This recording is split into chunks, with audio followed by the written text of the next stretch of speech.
Welcome to Generational Talent, episode 5. I am Chris. I'm Matthew. And Matthew, let's talk a little bit about week 11. We had some great matchups. First of all, that Green Bay at Chicago game. Chicago just decides to fall flat on their face again at the end of the game. Jordan Love is still playing Brett Favre type football, which I think is hilarious. They're still winning. We're going to talk a little bit later about Matt Eberflus and his hot seat, but Chicago's struggling. I mean, I don't know what else to say. Yeah, I agree. I think Green Bay came out and Jordan Love is definitely not playing his best football. He's not playing the football that he was playing at the end of the year last year. But he won. They found a way to win the game. And I've said this about the Chiefs, and I'll say this about other good teams, in my opinion. The game is a three-sided game. You can't just win the game all the time on offense or defense. You got to consider the special teams, and I think a lot of people forget about the special teams, but they can be impactful. And I think we've seen both in this game and in the Chiefs versus Broncos game and the Steelers this year as well. Blocking field goals is a big deal, and I think that's a big deal, and I think that sometimes can be go under the radar because it's not the flashiest play. It's not an 80-yard touchdown pass by Lamar Jackson or Patrick Mahomes, but they are very important. Like I said, I think Chicago is in trouble if they don't look good next week. Oh, Chicago's in more than trouble already. Yeah. They're in one of the tougher divisions of football. They're 4-6. They're 5 games back of the Lions, but they're still 4 games back of Minnesota. And now they've lost to the Packers and 3 games back of them. So, obviously if the playoffs started today, they're out. When it comes down to special teams, I mean, to me, that's coaching. The better coaches, the good coaches will emphasize special teams. And this when it comes down to when you've had a coaching staff that's been together and players that have been together, you can take more time on special teams in practice, in the preseason, and not have to worry about that during the week as much. So I think it's just to me, I don't think Eberflus is necessarily a good coach. His defense has played well, but I don't think he's a great head coach. And to me, that speaks volumes for where they're at as a team. It's holding Caleb back, if you ask me. They just haven't been able to win those tight games. The game, obviously Hail Mary against the Commanders. They lose this game. And, the Packers are right there. I mean, right now, if the playoffs started today, they're the 5th seed or 6th seed, and they'd be playing Arizona. So, they're one seed ahead of where they were last year, being the 7th seed, beating the Cowboys. And I don't think Minnesota is necessarily, they're not a juggernaut like they were when they were 5-0. They're 3-2 in their last 5 games. So what's, that division to me, yes, I think Detroit's probably going to win the division, but who's going to come in second, who's going to come in third? And I think you're going to get 3 teams out of that division, no matter what. Yeah, I think for Chicago, the season's over. I don't think Chicago's making the playoffs. When it comes to the playoffs, the season's over for the Bears. But with that being said, I don't think it's a must-win against Minnesota. But I think Caleb has to perform well. I think he hasn't been playing well in the last couple games, in the last 4 or 5 games. and their wins have not been over good teams. Most of their wins have been over bad teams, and obviously they beat the Rams, but that was with Puka Nacua and Cooper Kupp out.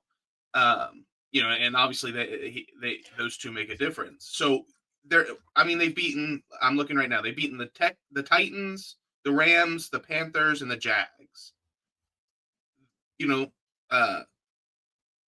Those just aren't. And they've lost to, and they lost to the Patriots. Yeah. So it's I think it's less of a must win because, like I said, I don't think they're making the playoffs. That division's too good. I don't think they're making the playoffs. But I think Caleb needs to have a good game, and I do think that if next year if Eberflus is fired, which I think is likely, he'll be on his third offensive coordinator most likely. Well, and this year, and yeah, their Bears' next 4 games is a gauntlet. Oh yeah, Vikings at home, then at the Lions, at the 49ers, at the Vikings. Yeah, and then Seahawks and Packers. I mean, they could lose every game. They could be 4-13. Yeah, and lose every game after starting out 4-2.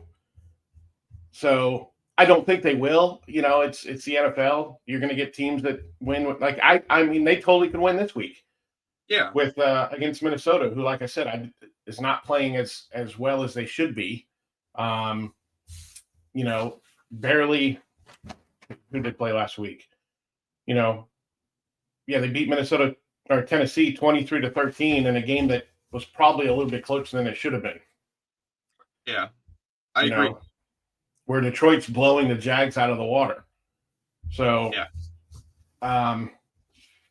I think, and I think Jordan Love is not necessarily 100% healthy. Yeah, I think that definitely plays a factor. And, he's making some mistakes. So, but last year, it wasn't until that Thanksgiving game that they took off. So, they're still, you still got a lot of season ahead of you to make a move. Last week, we hit a little bit about Detroit there. Baltimore or Pittsburgh. Now, I know Pittsburgh just lost to Cleveland the other night in the Snowbowl, which was amazing. I didn't catch the first half of that game. I turned it on, and I saw a tweet or you guys might have texted or something, and I turned that on, and I was like, I showed your mom. I was like, holy cow, this is crazy. It was like a black and white game almost. But real quick, just to recap, Baltimore and Pittsburgh, I don't know what it is about Pittsburgh that Lamar Jackson is just like, it's his kryptonite. That's a 1-score game, that whole game, and you stop giving the ball to Derrick Henry. And I know he had a fumble, but that's still Derrick Henry. That's still a Hall of Famer. It's still going to be one of the top running backs of all time. And you just stop giving the ball to him. To me, that just made no sense. Yeah, and that fumble was very early. I think it might have even been on their first or second drive. That was very early into the game that he fumbled. And this is the problem with Baltimore is I like Baltimore. I think they're a good team.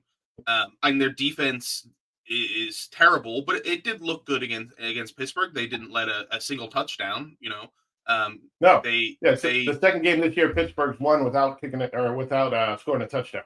Yeah. So, Baltimore's defense actually didn't look terrible this game, which is new.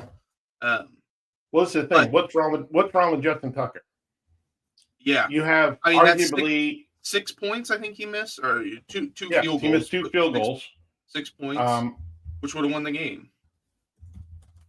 It's to me, is he just getting to that point where? Now, I think we talked about this last week. He's got a new holder, a new snapper, but at the end of the day, has he just gotten to that point where he's just over that hump, where he's become more average? The Ravens fans, used to be able to, at the end of the game, you had a Justin Tucker field goal, you could turn TV off because it was automatic. Yeah. Yeah. And now, he's missing – it's not like he's just missing 50-plus yarders. Yeah, no, I agree. it's definitely concerning. And if you get in the playoffs, and a lot of times it comes down to a play here, play there, kick here, kick there, kick in the game. How much do you trust Justin Tucker? I mean, you have to trust him, and I think he's the second best kicker of all time. I put Adam Vinatieri ahead of him just because he's hit more clutch, game-winning field goals when it mattered more. But at the end of the day, he's also got 3 Super Bowls. But at the end of the day, he is all-time leader in points. Yeah. But Tucker is just, up to this year, has been the most accurate quarterback or kicker of all time. Yeah, so, no, I agree. I think that is a concern. But when it comes to Lamar, and I think it's the Steelers and the Chiefs, but the Steelers, the Steelers see Lamar twice a year. Lamar obviously is the most dominant quarterback that I have ever seen when it comes to non-conference games. Out of conference games, he's 23-1, something like that, 24-1. Well, yeah, against the NFC. Yeah, exactly. So non-AFC, not his conference games. And those are teams that he doesn't see very often. So when it comes to teams he does see him very frequently, exactly, that's what I'm saying. When it comes to teams that he does see frequently, like the Steelers, who have a very good defensive coach and defensive personnel, they know how to at least somewhat handle him. And it's the same with the Chiefs. Is they have a very good defense with good personnel and a good defensive coach. Not saying that Lamar isn't a generational talent. He is, but no pun intended. Yeah. But he definitely struggles against specifically the Pittsburgh and Kansas City, and that is a concern. If you go against Pittsburgh in the playoffs, now we'll see what they look like in Baltimore, but it comes to physical defenses that get after the quarterback, but also box you in a little bit more. They're not running past you and allowing you to run down the field. That's having smart defensive players that are able to keep you kind of boxed in. This is the thing. If the playoffs started today, you realize Baltimore would go to Pittsburgh, even after Pittsburgh's lost the other night. Yep. That to me would be a great game. Yeah. But I think if that happens again, if Baltimore does go to Pittsburgh, or if Baltimore goes to the Chiefs, to Kansas City, they cannot, if they want to win, they cannot stop giving the ball to Derrick Henry.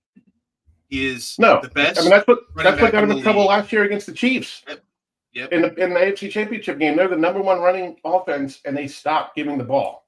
Yeah.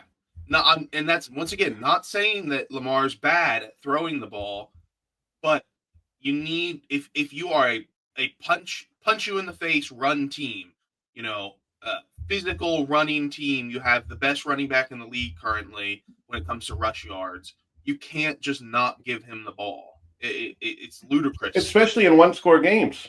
Yeah. It's not like you're down 24 points. You're down, a touchdown in an extra or in a 2-point conversion at the end of the game. But even throughout the game, you're only down a couple points ever. At any point in that game. So, and we'll talk a little bit more about Baltimore when we talk about our preview against the Chargers. Now, the other big game from last week, a couple other, but the biggest game of last week was potential AFC Championship preview. Kansas City at Buffalo. Here's my take. This felt like a playoff game to me. It felt like all the playoff games they ever play against each other. But unlike playoff games, Josh Allen and the Bills actually got the victory. Josh is, to me, he's playing with way more confidence now.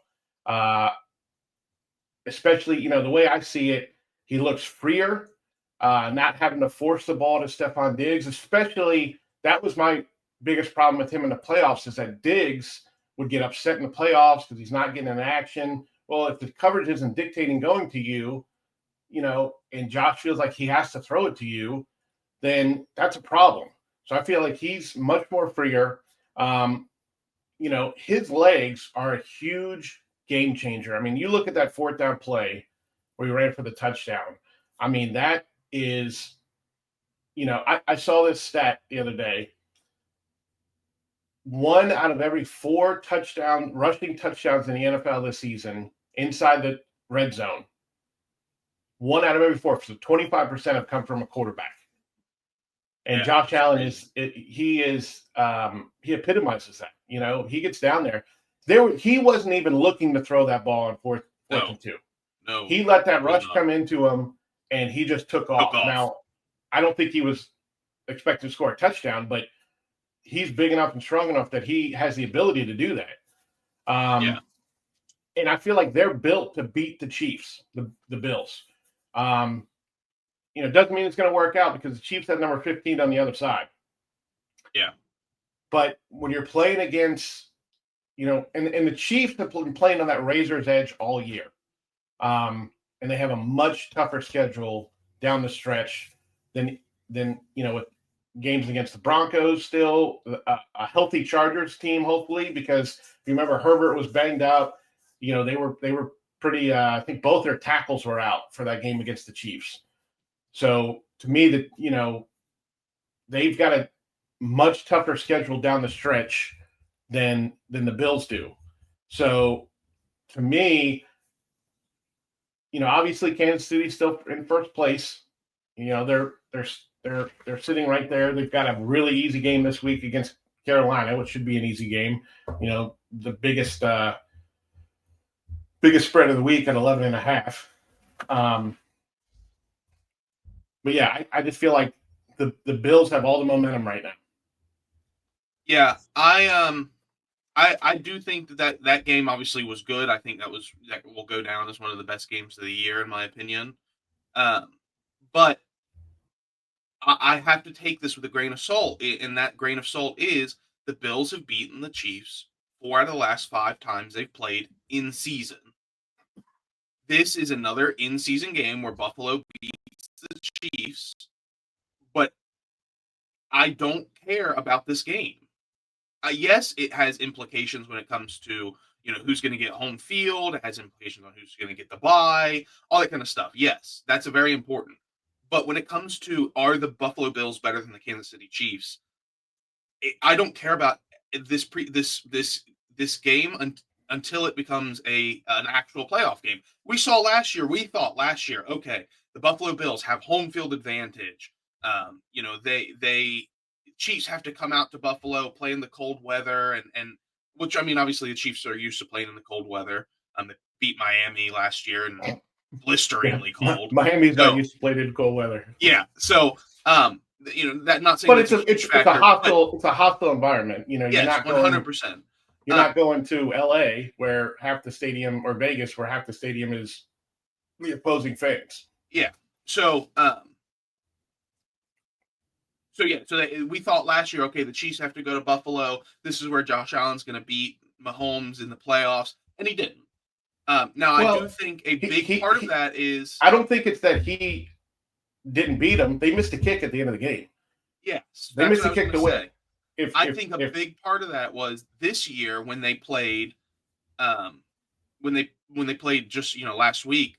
They didn't put the game in the hands of Bass. They said, we are going to run this with Josh Allen. We're going to keep it in his hands. And that's what the Chiefs have done for years, is those kind of big game moments. Where are we going? What are we going to do? We're going to put the ball in the best player in the football, in Patrick Mahomes' hands. And that's what the Bills did. They said, we're going to put the ball in my opinion, second or third best player in football, in Josh Allen. Sean McDermott basically said, we're going to put the ball in Josh Allen's hands. We're not going to let the kicker decide this game. Yeah, exactly. So, I mean, because imagine if they kick that field goal and they make it, it's what, 26 to 21. And then Patrick Mahomes has time to go down and get a touchdown to win the game. And I'm if that's the scenario, if it's 26-21, 27-21. or 27-21, and Patrick Mahomes has the football. No, 26, yeah, because they won 30-21. Yeah. So And Patrick Mahomes has the football. I'm betting on Patrick Mahomes. I don't care what defense is on the other side. 13 seconds. Yeah, exactly. So, but this is the thing. If that's a playoff game, do they do the same thing? That's what I wonder. If that's the playoff game, do they kick the field goal and play safe? Or do they still give to Josh Allen? I feel like that's my worry. They learned their lesson, and hopefully games like that game, this was more of a, hey, we just got to give him the best player in our team's hands and let him win it for us. Yeah, but with that being said, I do think that Andy Reid and Steve Spagnuolo are very much kind of like that New England dynasty in the sense of they're going to adjust. They saw what you did. They saw how they got beat, and they're going to adjust. And in come playoff time, whether it be in Arrowhead or in Buffalo, which I think both of those stadiums are some of the toughest stadiums in the league to play in currently. Specifically Arrowhead. I think Arrowhead is a monster to play in, but Buffalo is definitely up there. They're going to adjust and they're going to show different looks. And if this game happens in December, January time, Kansas City should have, both their star running back and potentially Hollywood Brown back. Now Buffalo will have some of their players back as well, potentially. Well, this is my thing, and I heard this comparison this week. Sean McDermott, Andy Reid is to Bill Belichick what Sean McDermott was to Marty Schottenheimer. And you're probably a little too young to remember Marty Schottenheimer, but he coached really good Kansas City teams that went to AFC Championship games and would lose. He coached really, really good San Diego teams, San Diego Chargers that had Phillip Rivers, that had LT, LaDainian Tomlinson. They went 14-2 one year. And Schottenheimer was a defensive-minded coach, but he was, those guys would run through a wall for him, and they loved him, but they just couldn't get over that hump of beating, the Colts or the Patriots or teams like that. So that's what I worry about is, I think Sean McDermott's a good coach. He's a solid coach. Is he a Super Bowl coach? Yeah, I agree. Yeah, I agree with that. I think it is harder in the league currently for defensive coaches to win Super Bowls. I think it's like the last 5 Super Bowl winners have been offensive coaches. Offense. The last defensive coach to win a Super Bowl was Belichick. Yeah. So, I mean, I don't even think there's been a defensive since 2018. I don't even think there's been a defensive coach in the Super Bowl on either team, the losing or the winning team. So because it's been the Chiefs quite a few times. It's been San Francisco, the Rams, Bengals, Cincinnati, the Bengals, Philadelphia, Philly. Yeah, so there hasn't been a defensive coach in the Super Bowl since Belichick as well in 2018. So that is a concern for me. Is that he is a defensive coach, and that is not where we've seen the trend of offensive coaches getting into the Super Bowl the last 5 years. Another game we can talk about from last week, Seattle at San Francisco. Seattle wins 20-17. Last second drive by the West Virginia boy, Geno Smith. That's a huge game in that NFC West playoff picture. You've got the Rams right there, Seattle 49ers. The thing is, 49ers in the division, there's some issues there. Yeah. So, what I wonder is are the 49ers just eventually going to wake up? Is it going to be like The Undertaker? When you think he's dead, they just rise up. And Purdy's out this week. I don't know if you saw that with that shoulder injury. Bosa was nicked up in that game, and I think that was the game changer in that game because Bosa was getting after Geno. When Bosa went out, that turned that game kind of on its head. But the 49ers, I just keep waiting for them to wake up and look like the 49ers, and they're just not doing it. Even with McCaffrey back, and McCaffrey's played great. If you're a fantasy owner, you're loving McCaffrey right now. If you draft him number one and you had him on the IR on your bench the whole year, now all of a sudden it's like he's paying off. But I don't know. I don't know if San Francisco's going to make the playoffs. Yeah, I don't think they are. And that's not just biasy as a Rams fan. That comes from, in my opinion, you have a slightly above average defense. I think they're 16th in scoring defense, and then they're like 8, 9, and 10 in other key categories. So slightly above average defense, which is not as good as last year and the previous years where they've been a top 3 defense. So their defense has declined, and then they're missing some key players on offense, and they're very injury riddled. Last year, I think, was such a good year for them, and I thought last year was San Francisco's best opportunity to win a Super Bowl in the last couple of years, and that's because they stayed healthy pretty much the entire year. Where this year they've got a lot of old offensive players and defensive players. It's a lot of money that sits on the bench when you have a Nick Bosa and Brandon Ayuk and Deebo Samuels and Christian McCaffrey sitting on the bench. It's a lot of money they've put into those players that are sitting on the bench. I don't think Deebo looks nearly as good as he has previously. And you've got Juwan Jennings, who I think does look good but is young, and so is their other who did they draft that got shot? Ricky Pearsall. Yeah. So yes, do I think and Christian McCaffrey, yes, is good. But when you have an average quarterback, a Kirk Cousins style quarterback, you need those very good players around him to succeed. You can't be having them on the bench constantly because they're injured. And don't get me wrong, like it's not up to them. Of course, they would love to be out there, but when they're injured, he struggles. Well, I'm looking at the 49ers here. Other than the Chiefs loss, which was a 10-point loss, every single loss they have is a one-score game. They lost to the Vikings by a touchdown, to the Rams by a field goal, Cardinals by 1 point, and just lost to the Seahawks by 3. They have a tough schedule. At the Packers, at the Bills next 2 weeks. Yeah. They have to split those two.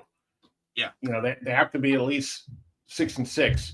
And then the Bears, and then a rematch against your Rams on a Sunday. Is that a Sunday night?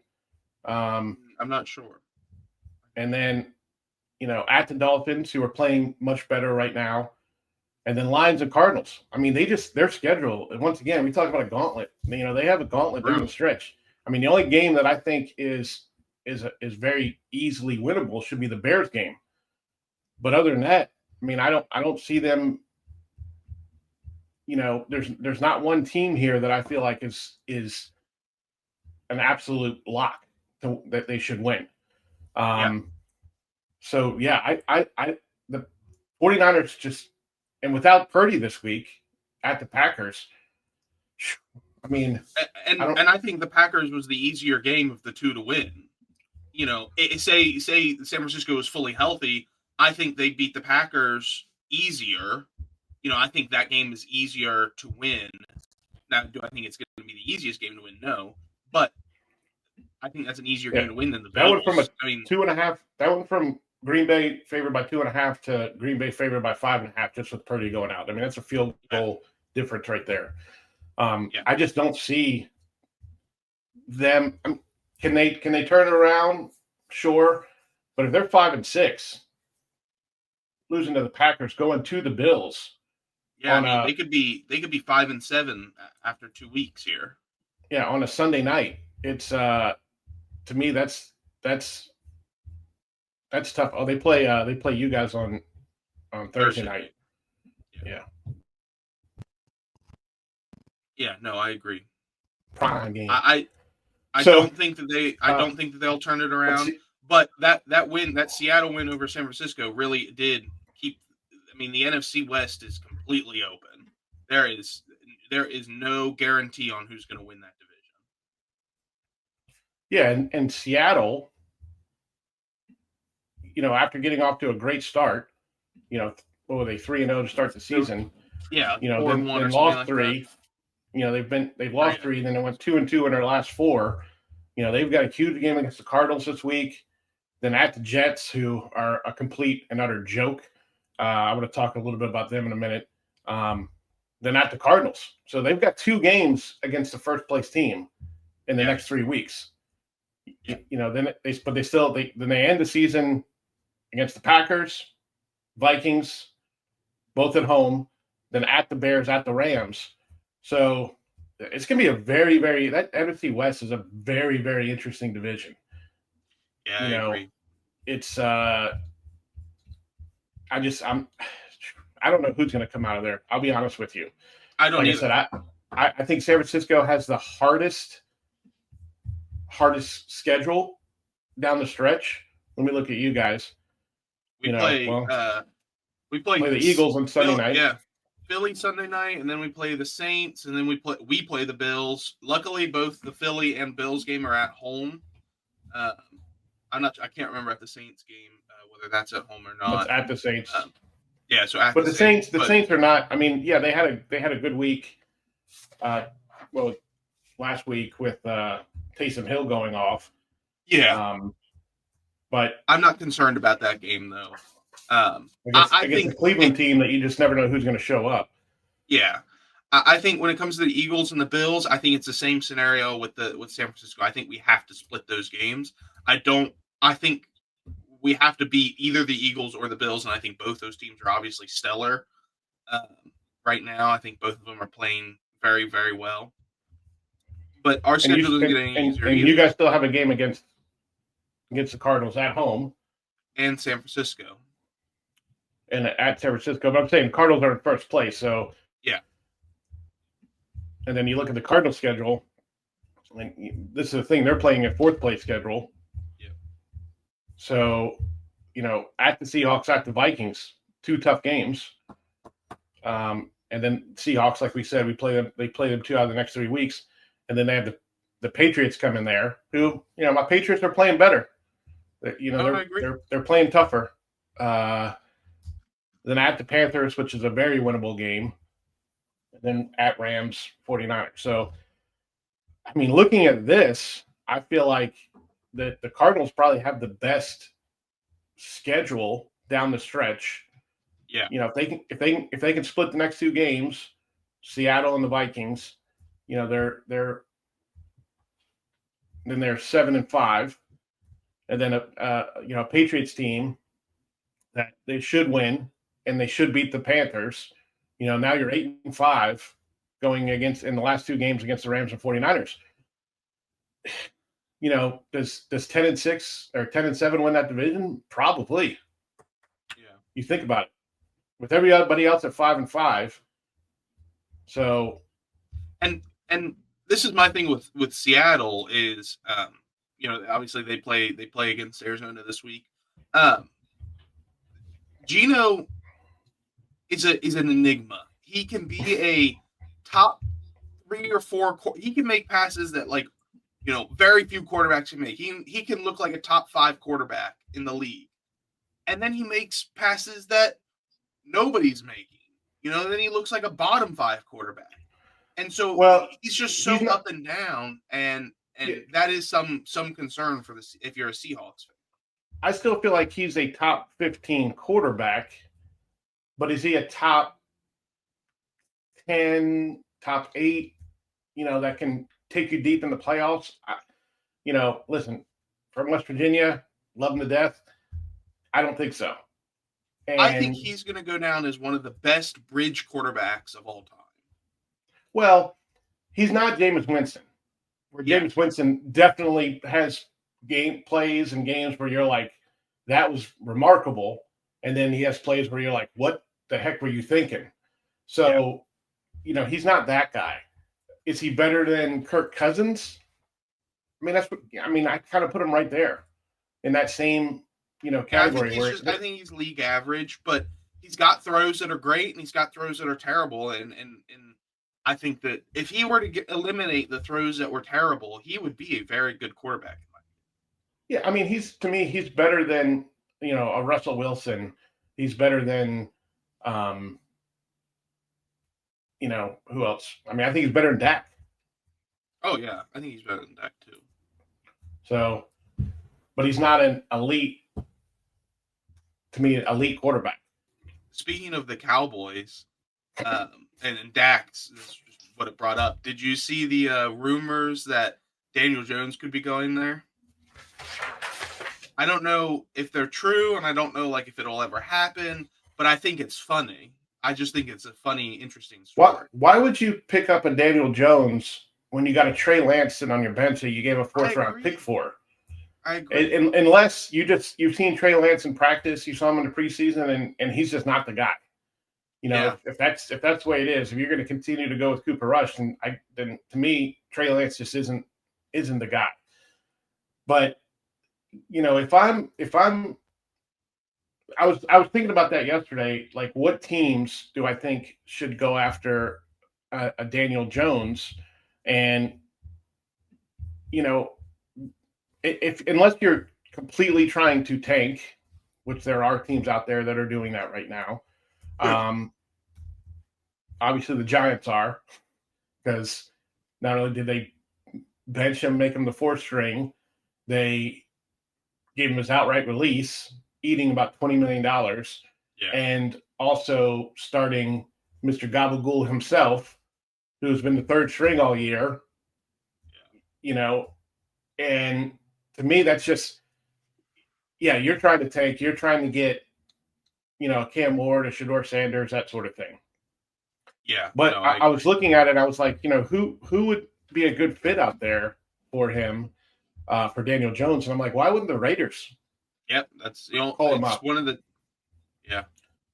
because obviously the Raiders are going to need to draft a quarterback. I think bringing in Tom Brady, we talked about that I think a week or two ago.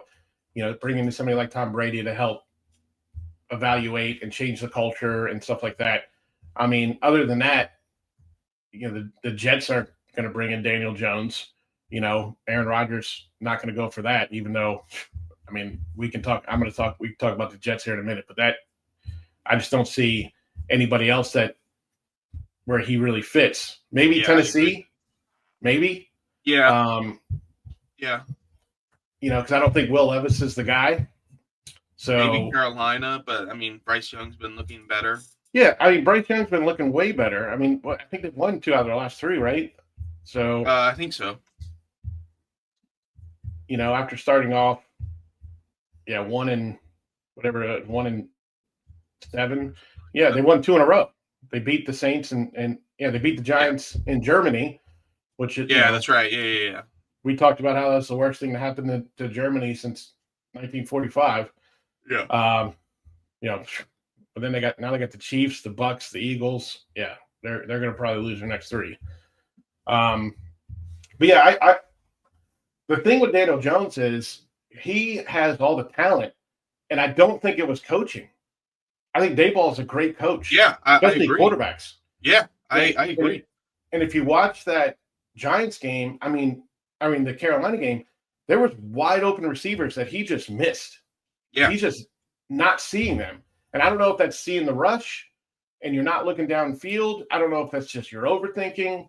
You're not trying to make mistakes. But, man, I think Daniel Jones, we talk about, mid-range, mid-tier quarterbacks.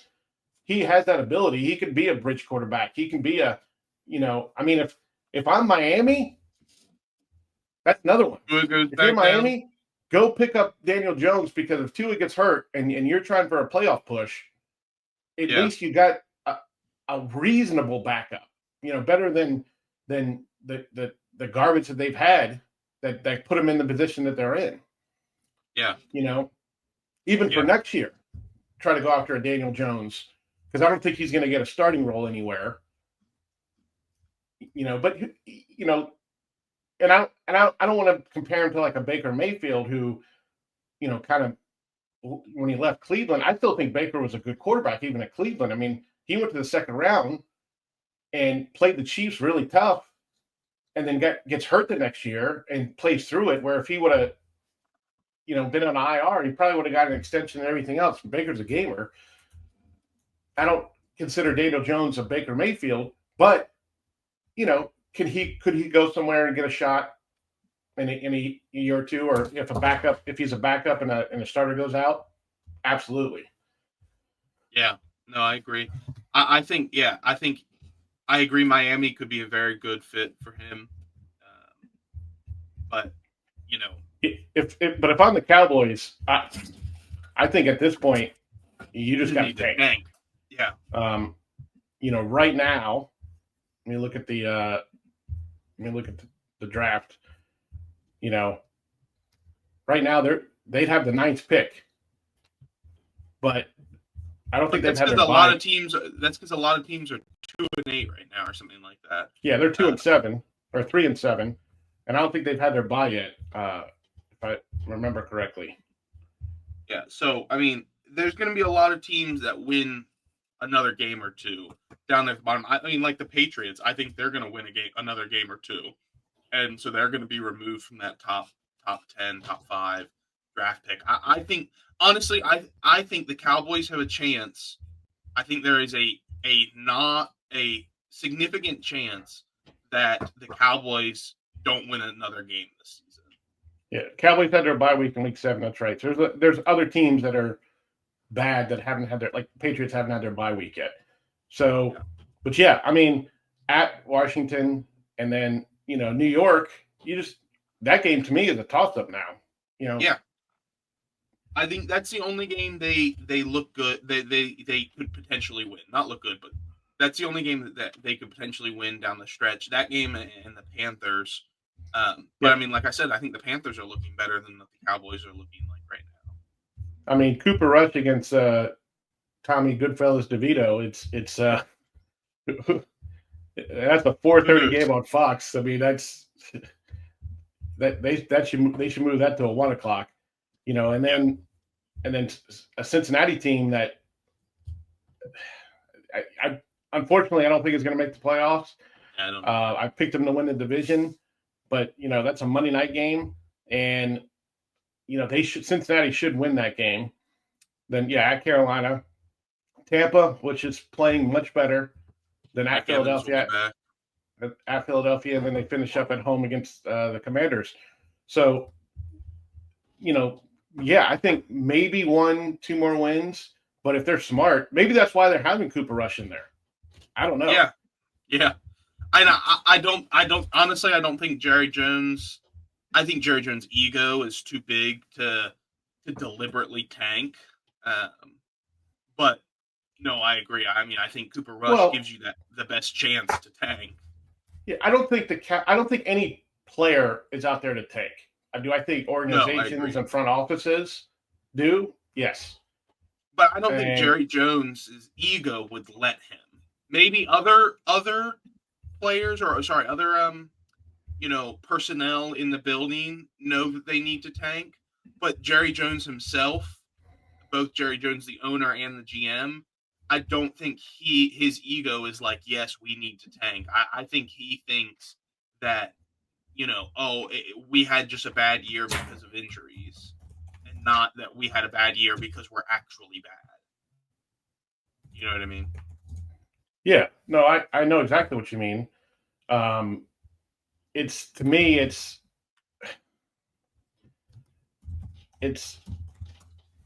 I mean, I love it because I hate the Cowboys, and it's not because I hate the Cowboys per se.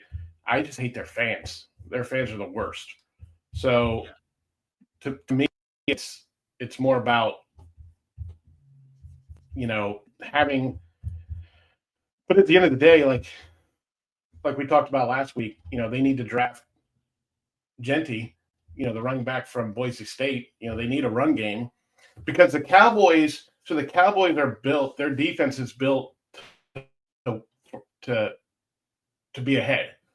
Yeah, they have pass rushers because their secondary is not that great, but if they're ahead, which the last couple of years, when they're ahead, they can get after the quarterback. They can cause turnovers. It makes their team much stronger. But they can't, like I said, they can't stop the run. They can't run the ball.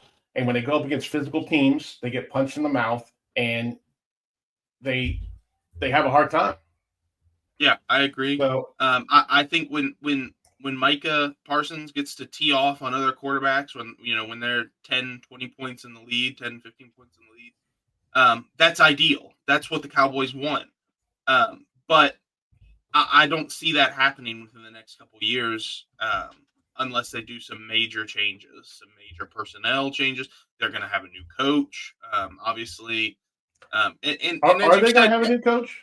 Are they going to have a new coach? I mean, Jerry Jones tends to he got rid of Jimmy Johnson way too early. Yeah. Jimmy Johnson wins 2 Super Bowls, and he wanted to control the team. He wanted to be the GM. And he gets rid of Jimmy Johnson. At the end of the day, like Garrett, he was there for 10 years. Yeah. And should have been fired probably after 5. So Jerry Jones, I don't know if he's going to get rid of McCarthy. Yeah. I don't disagree. My biggest concern, the coaches, yes, the coach is a big concern for me. But in all honesty, one of my biggest concerns with the Cowboys is Dak. He's an aging, expensive, injury-prone quarterback. When Dak's injured, we were talking about San Francisco having a lot of money on the bench because of injuries. Dak is injured. That's the most money out of a single player sitting on the bench. Yeah. He's the highest paid player in the league, and he's sitting on the bench. And the last couple of years, he's been sitting on the bench more and more because of injuries. So my concern is I don't think Dak is that good to begin with. And now that he's getting older and he's getting more injury prone, he's getting worse when it comes to just that because of that. And so if I'm a Cowboys fan, I don't. He's not a top 10 quarterback. Yeah, no, I agree. I don't even think he's a top 15 in my opinion, or top 16. And if you don't have a top 10 quarterback, you have to have an elite defense if you want to go deep in the playoffs. Yeah, and a run game. And a run game. And so if I'm a Cowboys fan, I have no optimism for the next year or next year either. All right. So moving past last week, week 12, like we said, we already had Pittsburgh at Cleveland, which it didn't surprise me that Cleveland won that game. Obviously, the snow was a factor. Russell Wilson, to me, is a below average quarterback. He's got, he can throw the deep ball and he can still manage his way around a game. But if they can't score touchdowns, which they went 7 quarters and like 18 drives or something like that without scoring a touchdown, you get in the playoffs. If you can't score touchdowns, you're not going to win. No, I agree. And that's my biggest worry with the Steelers is they, once again, you're going to throw away a great defensive year, a great TJ Watt year, and because, you can't score touchdowns. Looking at this week, we kind of hit on a couple different things. What's funny is there's only one game with 2 teams with a winning record, and that's Baltimore at the Chargers, the Harbowl. We'll hit on that here in a second. But talk about some of these other games. We talked a little bit about Minnesota and Chicago. Kansas City should roll Carolina, coming off the loss against the Bills. Tennessee at Houston. Houston's looking a little better, looking a little healthier. They got their Nico back. CJ is starting to look a little better. I think he kind of hit a little bit of a rough patch wouldn't call it a sophomore slump because they're still 7-4. I think a lot of that is because Nico Collins was hurt. I mean, yeah, when CJ Stroud and Nico Collins are on the field, that is a completely different team than when he's off the field. But it's funny. I still feel like they tend to, you still got Stephon Diggs on that team. So, I know. Well, actually, no. I'm sorry. Now he's on the IR. So I think that's actually helped them the last couple of weeks. Since he's been hurt, that team's looked better, in my opinion. Yeah. And to me, that's not a coincidence. Yeah. So, you're never rooting for a player to get hurt, but Diggs is a very he tends to be a very toxic player and causes the locker room to be toxic as well. So I do think that did potentially. Yeah, I mean, losing most of the Lions in the game they absolutely should have won. On what was that, Sunday night or Monday night? Yeah, it was a 5 interception game. Sunday night, yeah. And a game they absolutely should have won. And just mollywop the Cowboys. This week they got Tennessee, then at Jacksonville. They should win both those games. If they win both those games, they are 9-4. To me, there's nobody in the AFC South that's going to chase them down or anything like that. I mean, Indianapolis, I don't see, as good as Richardson looked last week, he could look just as bad this week. I agree. And especially playing a good Detroit team. So, Tennessee should win that game and sort of position themselves, especially if the Lions beat Indy, they're several games ahead in that division, then they can sort of. Houston should win that game, not Tennessee. I mean, Houston, yeah. What did I say? You said Tennessee should win that game. Yeah, Houston wins that game. Yeah. You've got my Patriots at the Dolphins. Dolphins are 7.5-point favorites, which I think is a little crazy. Yeah. But you've got, Drake May's getting some national love. He's looking good. And right now, we talked about this, I think, last week. I think Jaden's still right there, even though I think Jaden's hit a little bit of that rookie wall, losing the last 2 weeks. Well, I think some of that's because he hasn't run as much. I think he's been injured. Yeah. Since that injury he had against Carolina, yeah. He hasn't looked the same. But, Drake May's looked better. He just doesn't have any talent around him. He had an opportunity to beat your Rams last drive, and that game should have been over at 28-13.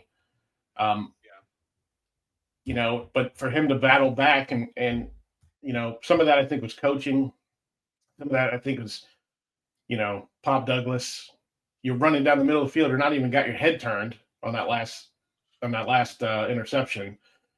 And I think Drake threw it where he's supposed to be. I think the receiver ran the wrong route or, didn't adjust correctly. So I think that game's going to be a lot closer to 7.5 points. That's just my opinion. I agree. I think that's a big upset alert. I think I don't know if they're going to win, but I feel like, and funny things happen to the Patriots in Miami. So yeah, exactly. I think that's such a crazy. It's got like a history of crazy games. I do think. I think it's New England in Miami. New England at Miami. I think Miami has quite a lead when it comes to like games won. I don't remember the exact stat, but I think. Well, even in the Belichick Brady era, Miami would beat them. I feel like we'd always split with them because weird things would happen. In Miami. Remember the Miami Miracle? Where they thought they were going to throw a Hail Mary. You got Gronk in there trying to make a tackle at the end of the game, and that game cost the Patriots first round bye. People probably forget that. Patriots fans don't. Tampa Bay at the Giants. Mike Evans coming back, most likely. Yeah. And big game. Do I think the Giants are going to get a bump with having Tommy DeVito in there? Absolutely. I think that the stadium is going to be feeling good, at least going into the game. Do how much of a difference does that make? I mean, DeVito won 3 games for him last year, won 3 straight, and then lost 3 straight. Yeah. But there's a reason that he started them. You're going to sell some tickets because he's in there. But Tampa should win that game. Tampa's favored by 5.5. And then we get to, it's funny because it's a 1:00 game, but those Cowboys that we talked about at the Commanders. So do we feel like, we kind of touched on that, has Jaden Daniels hit that rookie wall? I think that he has hit a somewhat of a rookie wall, but I don't think that's because he is a bad. I don't think that's because he's a bad player. I think it is just because he's had some injuries. The rib injury I think is definitely affecting his ability. At the beginning of the season, first 8 weeks, whatever it was, he wasn't the best rookie quarterback because he was lighting up the show or lighting up the field with his passes. He was the best rookie quarterback because of that dual threat. It was because, yes, he can throw the ball downfield and he is a good passer, but he's also a phenomenal runner of the ball. And I think that, when he's kind of lost that ability to run it as well, he can still run it, just not as well because of the injury. I think he does kind of come back down to earth a little bit. But as he gets healthier, I think he will start to demonstrate that what we saw at the beginning of the year, that star player isms again. This is, and it's funny to say this for a Cowboys team, but this is a get right game for the Commanders. Yeah. You've got a team. They're 10.5-point favorites. I can't remember the last time, even when the Cowboys weren't that good at the end of the season and the Commanders were playing better or going to the playoffs, the rare few times that they've done that over the last decade or so, I don't remember having a 10.5-point spread. So, this is in Washington. Obviously, the place is going to be rocking. They, they hate the Cowboys. It's not going to be like last year where, at the end of the game, the stadium was probably 70% Cowboys fans. I don't think you're going to see that. No, your brother-in-law was there, and they blew out the Commanders. You're not going to see that. But this is a get right game. They have to keep pace with the Eagles. Right now, if the playoffs started today, they're the 7th seed, and they're playing the Eagles, who are the 2 seed. Yeah. And that was a very tough game. We talked about last week, that last Thursday night. That was a very tough, through 3 quarters. I mean, that went back and forth. And I do think a healthy Jaden Daniels probably could make a difference in that game. And hopefully having this little mini bye, playing Thursday off till Sunday, is going to help them. Yeah. So I think it will. And you look at the Commanders' next 3 weeks, at home versus the Cowboys, home versus the Titans, and then at the Saints. So you win those next 3 games, one that puts you at 10-4, which is the best record they've had probably since 1991 through that many games. The last time they won a Super Bowl. Well, I think I mentioned this before. The Commanders/Redskins haven't won more than 10 games since 1991 when they went to the Super Bowl. Super Bowl 26. Yeah. That's the last time they won 11 or more games. That's crazy. Yeah.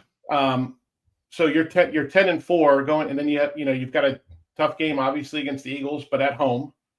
And then the Falcons are coming to DC, and then at the Commanders. So I think even if they lose, let's just say let's say they win the next 3 games, what they should. Cowboys, Titans, at the Saints. You're 10-4. You've got a tough Eagles game in DC. Let's say you lose that. Now you're 10-5. Falcons, depends on what Falcons team shows up, but they're in DC, and I feel like they should win that game.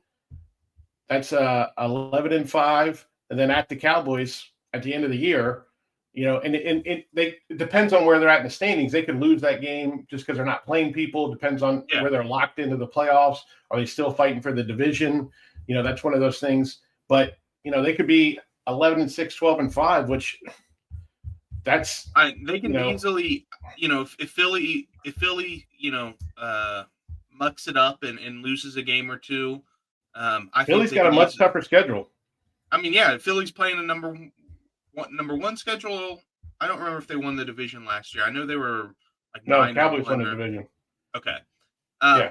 Well, this is the thing. This will be the 20th straight year that you haven't had a back-to-back division winner in the NFC East. Yeah. No. Yeah. So I do think that Washington's schedule is way easier than Philly's schedule, and if Philly loses a game or two, Washington's back in it. I mean. I think at the Rams on Sunday night, at the Ravens, 2 tough games, if you ask me. They should beat the Panthers, and then Philly has the Steelers at home, and then at the Commanders, and then they got the Cowboys and Giants. So their next 4 games are much tougher than the Commanders. Same stretch. If let's say they go, even if they go, Rams, Ravens, Panthers, if they go 2-2 over their next 4, and the Commanders go, 4-0. Well, no. 1, 2, 3, 4. So Commanders must have a bye in there. Schedule up. Yeah. Commanders do. Yeah. Commanders do have a bye week 14. So let's say the Eagles go 2-2. That puts them at 10-4, and the Commanders go 3-0. They're 10-4 going into the head-to-head game. Yeah. So that game on the 22nd could be huge. Yeah. Now the Commanders have to do what they're going to do. They're supposed to do, and win the games that they're favored to win, and then hope Philly loses a game or two. And Philly loses 2 games, which is absolutely possible. Playing, going against, the Rams, which Philly's favored by 2.5 in that. Yeah, I'm not surprised. But I mean, this is my thing with that game, and it all depends on what Rams team comes out. If it's the Rams team that we played against Miami, I mean, game's going to be a blowout. They're going to beat the Rams. 30. It really depends on Philly's secondary.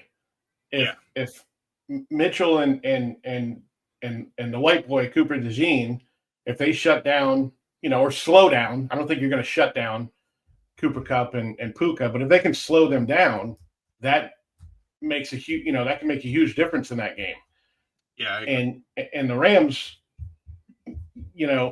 they're playing better now that they're healthier, but the Eagles are playing much better despite their coach, their idiot coach. Yeah. So to me, it's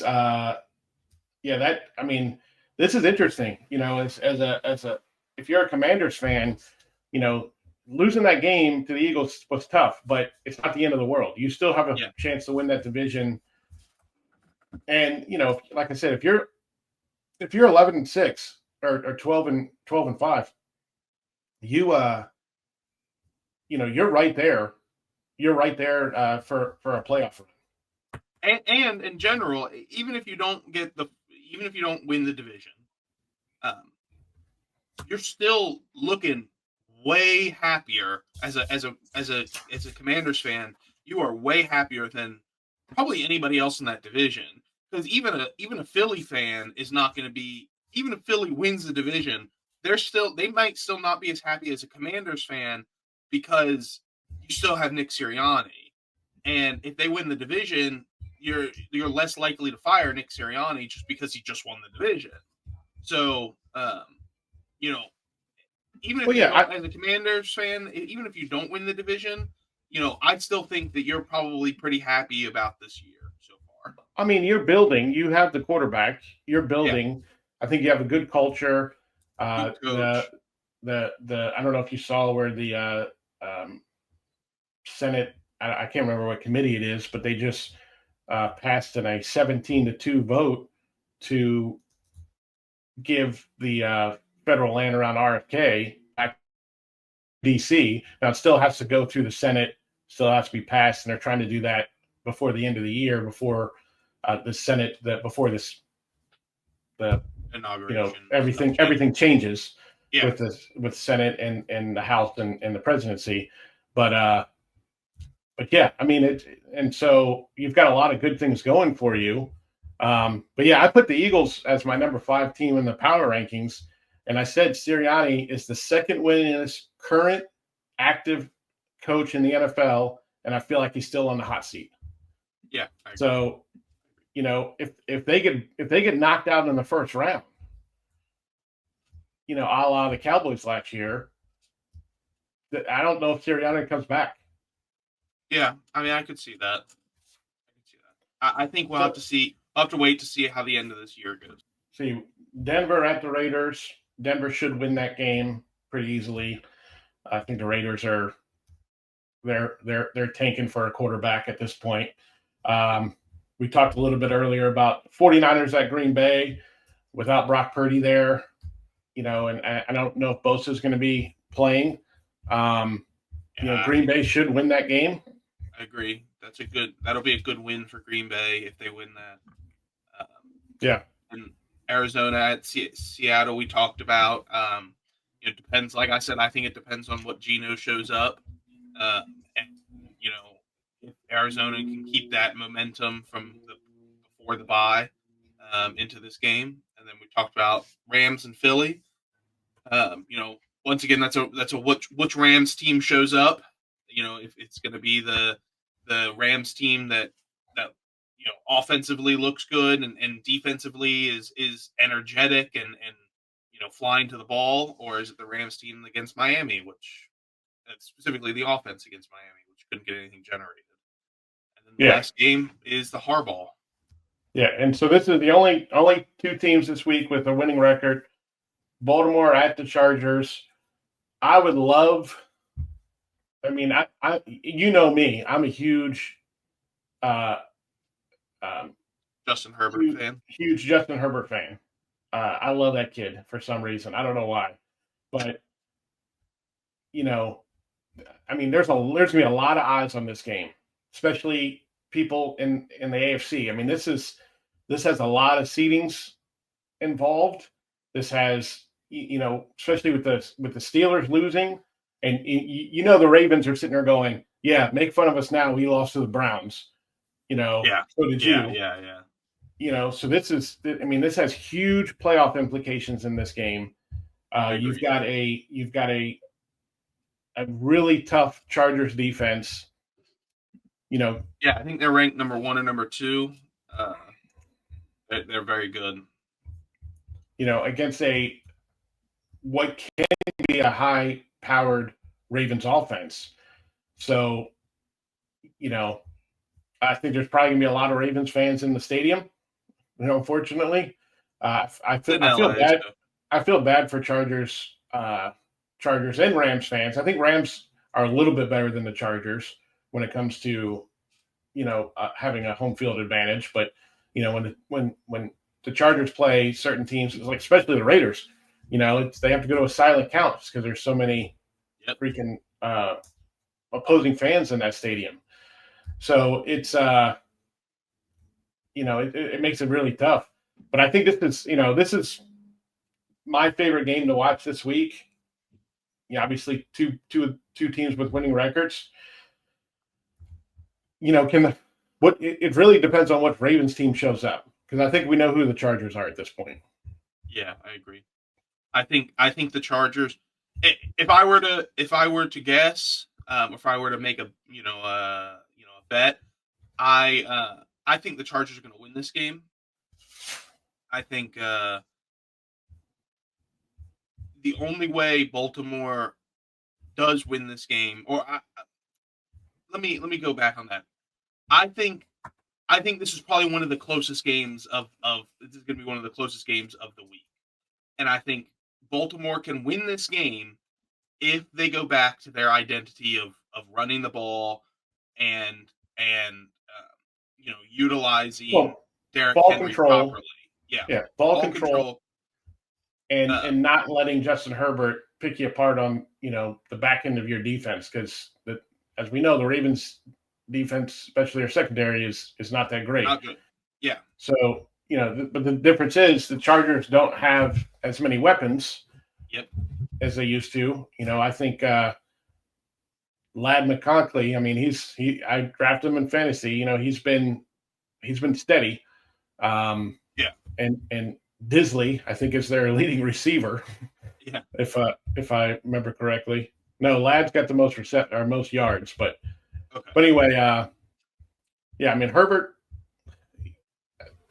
I feel like the Ravens are favored by 3.5, but I like the Chargers in this game. Yeah, exactly. I'm rooting for the Chargers, and I agree with you. I'm a big Justin Herbert fan. I'm a Lamar fan as well, but I like Justin Herbert a lot, and I think he's been one of the most underrated quarterbacks in the league before coming into this year, just solely because I think he's been a stellar quarterback, but he hasn't had a very good coach his entire career. Yeah, exactly. It's amazing what happens when you bring in a coach who brings in, doesn't look at all the analytics all the time, brings in more of a steady hand, strong defense, a running culture game. Builder. Yeah, a much better culture. I mean, J.K. Dobbins has been a stud for them. Once again, I got him on fantasy, but has been just a stud for them. So it's one of those things that I'm looking forward to this game. I feel like I would pick the Chargers in this, even though they don't necessarily have a great home field advantage. But the Ravens going all the way across the country.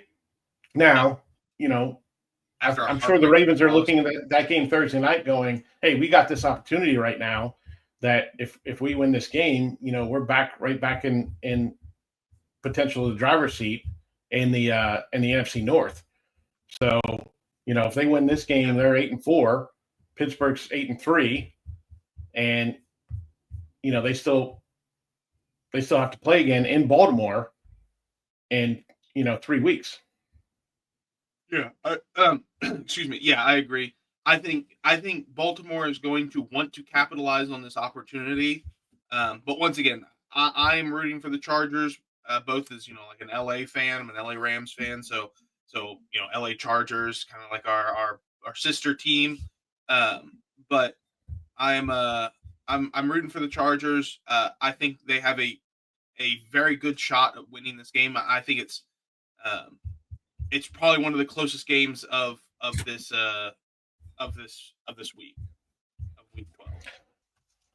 So anyway, the Jets are off this week, but talk a little bit. The Jets just fired their general manager, which, I mean, it sounds like at the end of the year they're just going to clear house.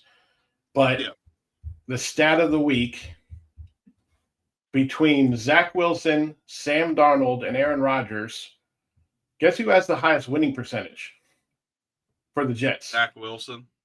Yeah. Zach Wilson at a 382. Sam Darnold at 342 is still higher than Aaron Rodgers. So, to me, Aaron Rodgers is about to be 41.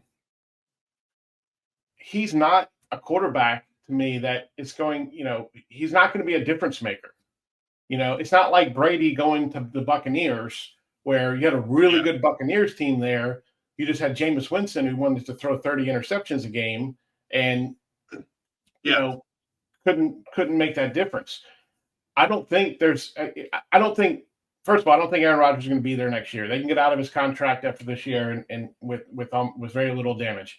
I don't see another team out there that is going to look at a 41-year-old quarterback coming off, an Achilles injury, that it's just not the same player. I mean, who out there? Because he's not going to go somewhere and be a backup. That's just not him. No, So, I agree. I think he's either going to retire or I don't know where else he's going to, where he's going to go. I think another big part of the Aaron Rodgers story is, yes, he's a 41-year-old old quarterback who, in my opinion, he might not even be a top 32 quarterback. He's definitely not a top 20 quarterback. So he's an old, aging, or not even aging, he's old, not in his prime, not good at all quarterback, who I think the biggest concern, or one of the biggest things that reasons teams aren't going to want to bring him in, is because he brings baggage. He brings a bunch of drama. He is not good for a locker room. Yeah. No, when he was playing really well to / great, winning MVPs, you can overcome some of that stuff. Yep. But he had strong head coaches in Green Bay that would kind of help put him in place and keep him in check. When he goes to the Jets, it was just carte blanche. Like, it was, we'll bring in all your guys. The whole thing. You're basically running the show, and we see what that is. And he's a weird guy to begin with. So to me, it's just I just saw that stat and I was just like, I'm looking at the board and I don't see anywhere else that he's going to go next year. Yeah, Green Bay is thanking the Jets for that second round pick right about now. They are very happy with that decision. So, I think he's retiring at the end of this year. If he doesn't retire, I'd be very surprised. So we're getting down to that time of the year. It's week 12. Got 6 more weeks in the season. Coaches that are on the hot seat. So I did my so there's I looked at a couple different sites to look at the top 6 coaches that are on a hot seat. I wanted to see what your opinions are on them. I do my top 5 every week. I do my power list rankings. The number one team I had on my bottom 5 right now is Jacksonville, and you've got Doug Peterson, who I don't understand why he's even still there right now. Other than maybe you just don't want to pay him, but at the end of the day, it's they're 2-9. I feel like they're not going anywhere. They need a reset at not a quarterback, because I think they're fine at quarterback. I just obviously. They just need the entire coaching staff needs to be teared down and rebuilt. Yeah. No, I agree. Doug Peterson, I think he's gone at the end of the year. And the thing is, I don't think Peterson is that bad of a coach. I don't think he's going to be out of a job for very long. But it's, I just don't see where he's going to survive. We already talked a little bit about Matt Eberflus in Chicago. Yep, I think he's gone at the end of the year as well. I think they have to bring in an offensive-minded head coach. I think they get. I think Chicago has a good chance of getting what's his name from Detroit, their offensive coordinator. Yeah, Brandon Staley. No, Brandon Staley was the old coach of the Chargers. Oh yeah. I think that the Texans offensive coordinator, I think his name is Sloan. Ben Johnson. Yeah, Ben Johnson. The Texans offensive coordinator, because C.J. Stroud and Caleb have a lot of similarities, and I told you at the beginning of the year he was on that 2013 Redskins staff. Yeah. So he's one of those guys that he's in that sort of Gruden, McVay, Shanahan sort of tree.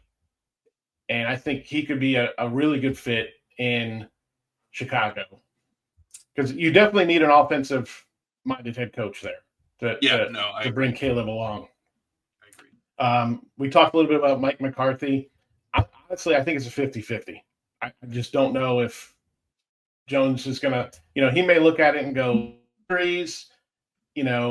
on top of just being up against the salary cap. I don't think Jones is ever going to look in the mirror and say he's the problem, unfortunately.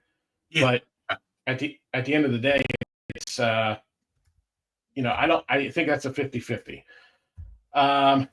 Antonio Pierce in Vegas, I think the experiment is over.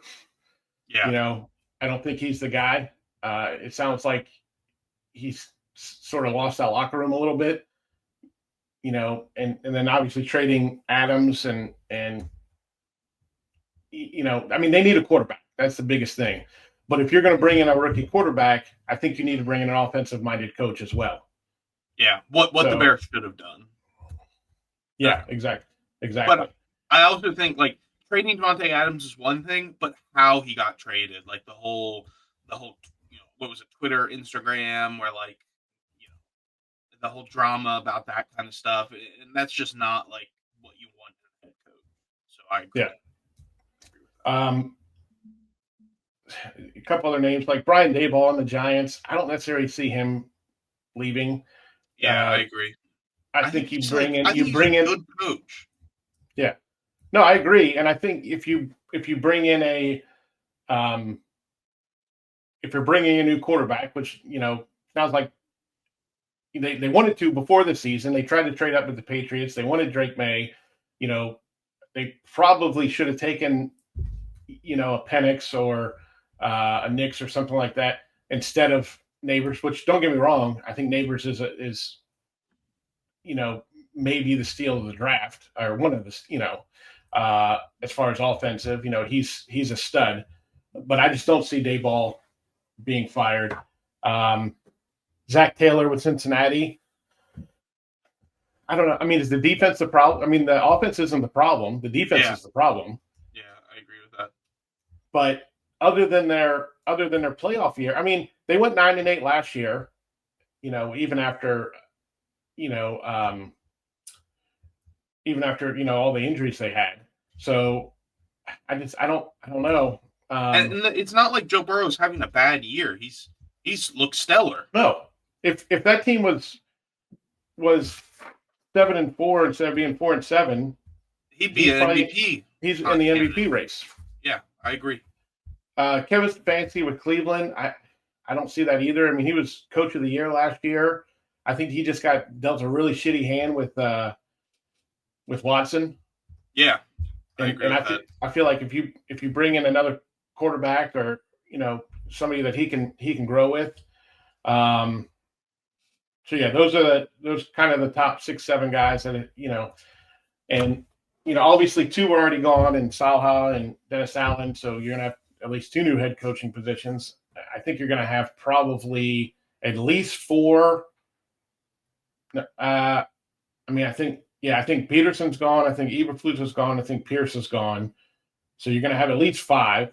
I think it's going to be closer to 6 or 7. But yeah, there's always like Sirianni. If they get blown out in the first round of playoffs, I think he's gone. Yeah. So McCarthy's a 50-50. So I mean it's always interesting that Black Monday, day after the season ends, And a lot of times, these coaches these owners will fire coaches early because they can sort of start the search. So we have a top 5. So this week, last week we did top 5 rookie seasons in the NFL. This week we're going to do our top 5 most memorable all-time sort of video games. And I'm going to let you go first. You're the video game guy. I mean, I still play video games. I'll admit it. Not as much as, other people, but, there's certain video games that I really enjoy that I play. And, for me, it's a way to sort of de-stress and kind of turn my brain off a little bit. But I'm going to let you go first.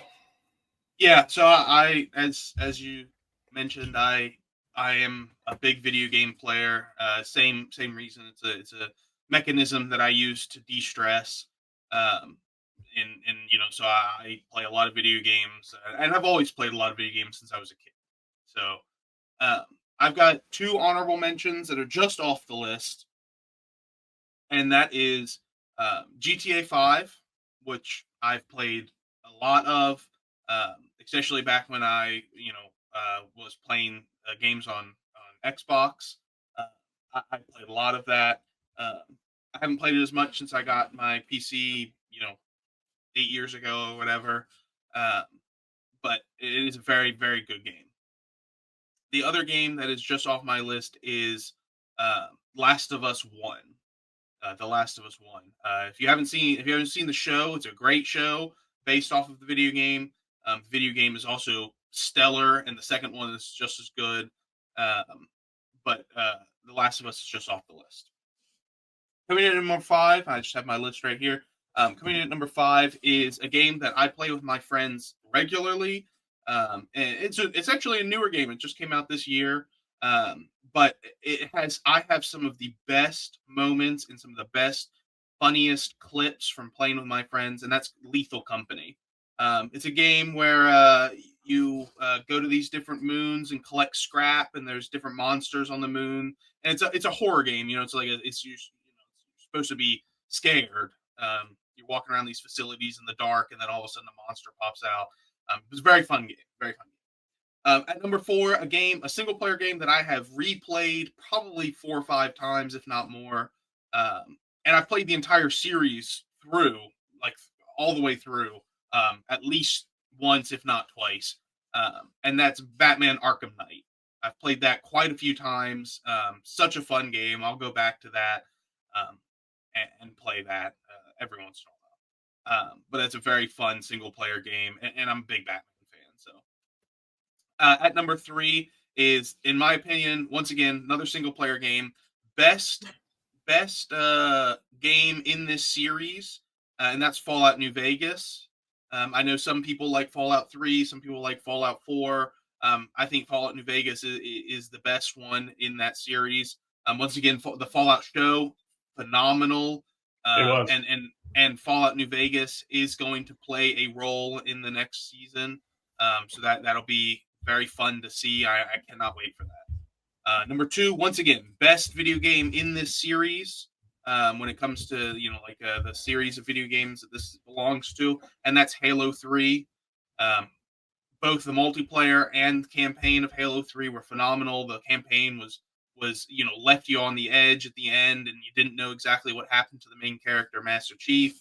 And so that was just great. And then Halo's multiplayer was great.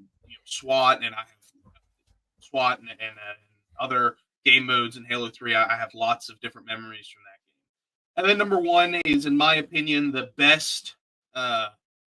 game that I've put the most hours in, and the game that I believe is the best competitive game in the world, and that's Counter-Strike.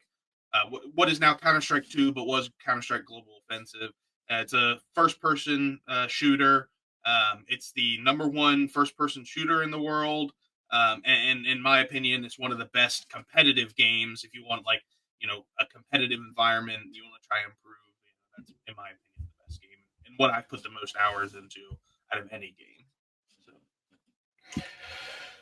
So some of those I do, some of those I don't. It's funny. We definitely, when you talk about generational talent, there's definitely differences in generations. So I've got 2 sort of honorable mentions as well. One of them is Batman Arkham. I'm a huge Batman fan. My favorite superhero. So that's when I started playing that game, it makes you feel like you could be Batman. Another one, honorable mention. I remember in high school playing Sega Genesis Contra. And you didn't have saves back then. You couldn't save your game. So I remember a buddy of mine stayed up all night and played that game and beat the game. And it was very rewarding at the time. And you had to know the tricks, and you had to know the moves and that sort of thing. So Contra, if you remember. But number 5 on my list is a game I actually just beat for the first time. Spent a lot of hours on it, and that's Red Dead Redemption 2. and it's very immersive. You can spend a lot of time on that map. The map is huge.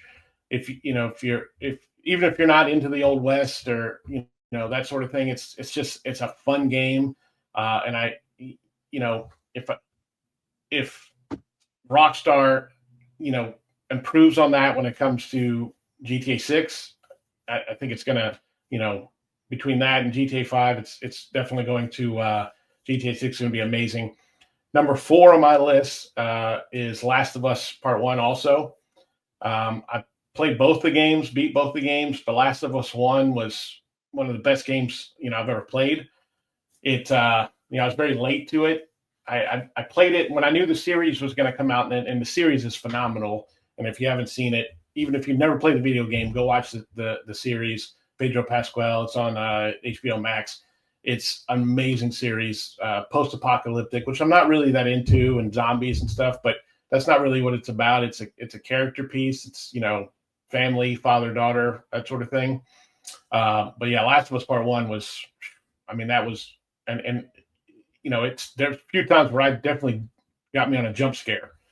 So number 3 on my list, and probably the game I spent the most hours playing, especially as an adult, is GTA 5. I beat that game at least 3 times. I've gone back and, even done all the little side missions and everything else. GTA 5 was a game changer, as we all know. It came out, more than a decade ago now. So like I said, between Red Dead and GTA, if Rockstar improves on those games going into GTA 6, hopefully next year, I so look forward to that. But the GTA 5 to me was, like I said, it was a game changer, and it's such a fun game to play. And even GTA Online, playing it on PC is kind of stupid because everybody has mods and whatever. Playing it on I play on PlayStation 5. It's a little bit easier. My number 2 game, which I'm surprised they didn't even make an honorable mention for you, is, I'm just going to say, the Madden franchise. So as much of a football fan as I am, I've bought Madden every single year since pretty much its inception. So I've played it all the way from, Sega Genesis all the way through to now the PS5. And I know everybody trashes it, and year after year, they talk about how there's no improvements and whatever else, but still, I'm a franchise guy. So I go in, I love to build my franchise. I love to, I'll take, I've taken the Patriots, rebuilt them. But sometimes I'll just go in and take a random team and just, see what I can do with them.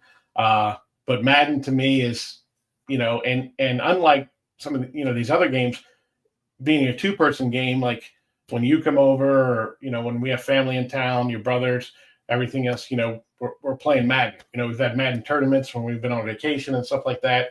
And it's cool because we're all like different teams. My number 1 game, and this was a game that I was 10 years old when this game came out, and I saved up enough money to buy the original 8-bit Nintendo in 1987. And, it came with Super Mario Brothers, which could probably be, the original Super Mario Brothers could probably be an honorable mention too.